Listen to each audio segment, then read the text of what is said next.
Грозном обсудили проблемы профилактики наркомании. В период с 15 по 28 февраля сотрудниками Управления Федеральной службы Российской Федерации по контролю за оборотом наркотиков по Чеченской Республике выявлено 7 случаев правонарушений, связанных с изготовлением наркотических средств и содержанием наркопритонов. Из незаконного оборота изъят около 5000 одноразовых доз наркотического средства дизоморфин. Участниками круглого стола было отмечено, что работа по духовно-нравственному воспитанию подрастающего поколения по инициативе президента Чеченской Республики Рамзана Кадырова ведется уже не первый год. Причем ведется довольно успешно. Но, к сожалению, в среде молодежи еще немало таких, кто остается под влиянием наркотиков. Очевидно, что профилактические мероприятия также нуждаются в дополнительном правовом и организационном обеспечении. Как отметил ведущий нарколог Чеченской Республики Муса Дальсаев, большинство молодежи пробует наркотик в поисках новых ощущений или что вызывает особую озабоченность специалистов от нечего делать. В ходе совещания звучали предложения сделать сигареты и алкогольные напитки дорогими, чтобы они были недоступны хотя бы школьникам. Известно, что в США производят 95% сигарет, производимых в мире, однако в самой стране курят несколько раз меньше, чем в России.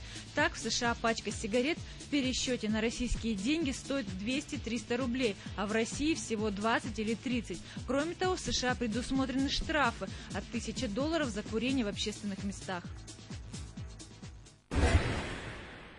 В целях социальной поддержки многодетных семей правительством Чеченской Республики принято постановление о назначении и выплате ежемесячного пособия на ребенка, одновременно родившегося в составе 3 и более детей. Учитывая небольшую сумму выплачиваемого детского пособия, а именно 100 рублей, новое решение является серьезным подспорьем в семейном бюджете многодетных родителей. Согласно постановлению, на каждого ребенка установлено пособие в размере 1000 рублей. Они будут выплачиваться до достижения ими 16 лет. Размер денежной помощи будет индексироваться в соответствии с законом Чеченской Республики о республиканском бюджете на очередной финансовый год.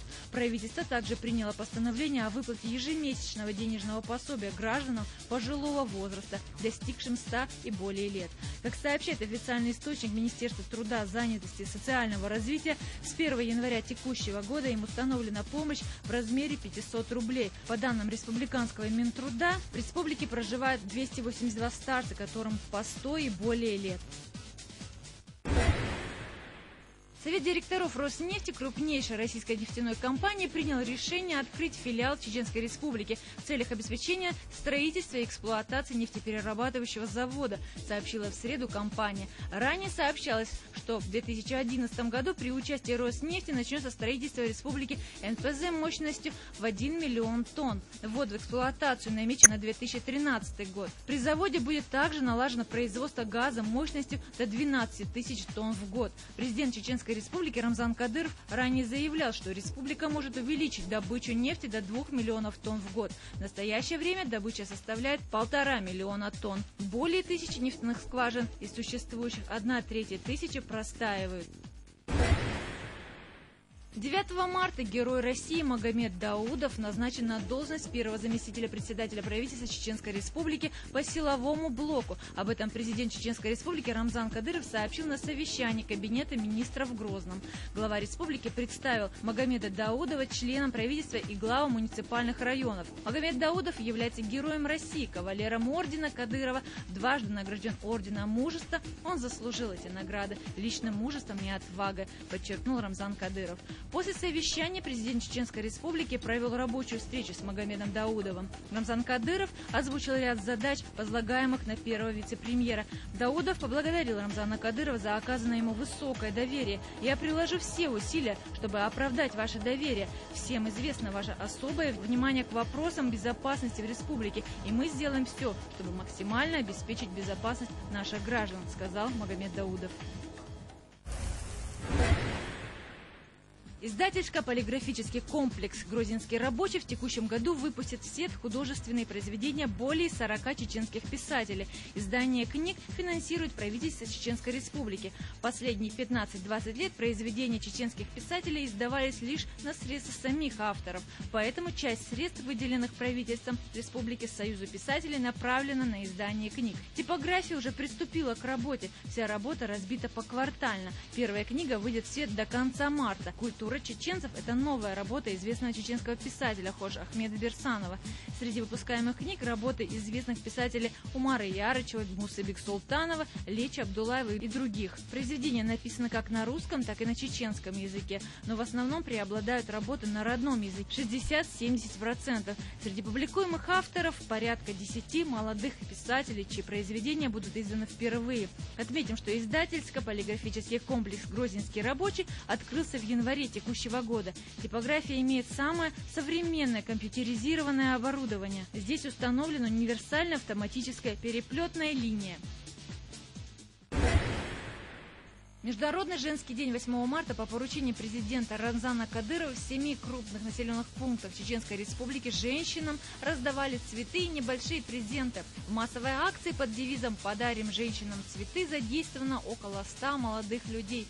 Всего в этот праздничный день было роздано более 2000 букетов, а также компакт-диски с личным поздравлением Рамзана Кадырова. На диске также был записан сборник с эстрадными песнями, посвященными любимым женщинам. Вручая подарки, ребята читали стихи.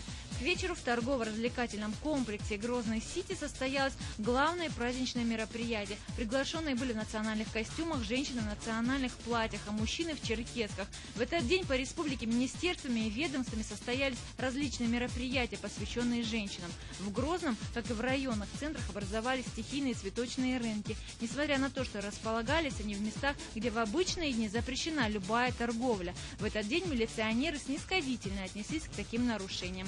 По словам цветочниц, торговля проходила весьма бойко. За один только день была выполнена месячная норма продажи.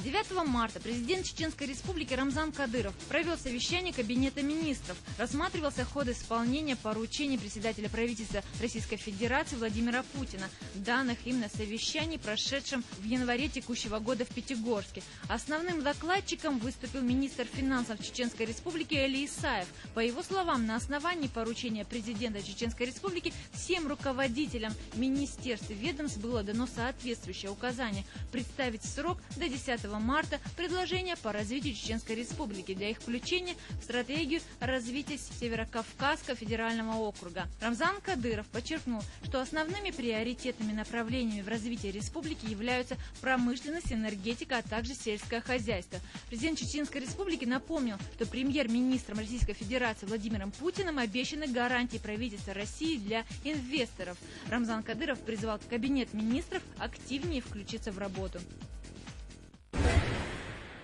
11 марта в Грозном состоялся открытый чемпионат по армрестлингу, дающий право выступать в национальном чемпионате.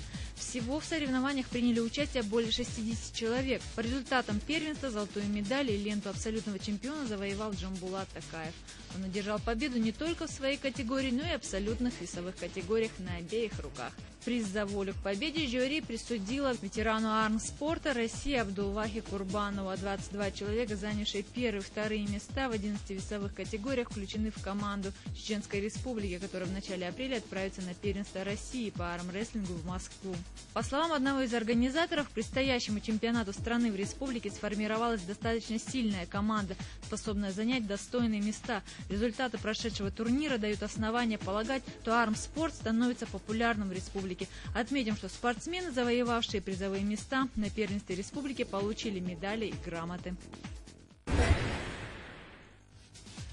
Чемпион мира в супертяжелом весе Владимир Кличко назвал столицу Чеченской Республики, город Грозный, цветущим городом, полным людей и света. В беседе с корреспондентом газеты «Спорт» день за днем Владимир Кличко поделился своими впечатлениями от поездки в Грозный, состоявшейся летом 2009 года. Тогда братья Кличко посетили в качестве почетных гостей Чеченскую Республику, где проходил боксерский вечер «Чемпион возвращается». Я впервые побывал в Грозном. Главным боем вечера был поединок боксера нашей компании Заура Байсангурова. Заур выиграл, а Грозный меня приятно удивил. Цветущий город, полный людей и света. Запомнились веселые и дружные болельщики. Кстати, азартнее всего болел молодой президент республики Рамзан Кадыров, оказавшийся в личном общении интересным собеседником, сказал Владимир Кличко. Отметим, что 20 марта в Дюссельдорфе, в Германии, Владимир Кличко проведет защиту своих титулов против американца Эдди Чемберса, знакомого российским любителям бокса, с Александром Владимиром Поветкиным. Транслировать бой в прямом эфире будет телеканал РЕН-ТВ Грозный, час ночи 21 марта.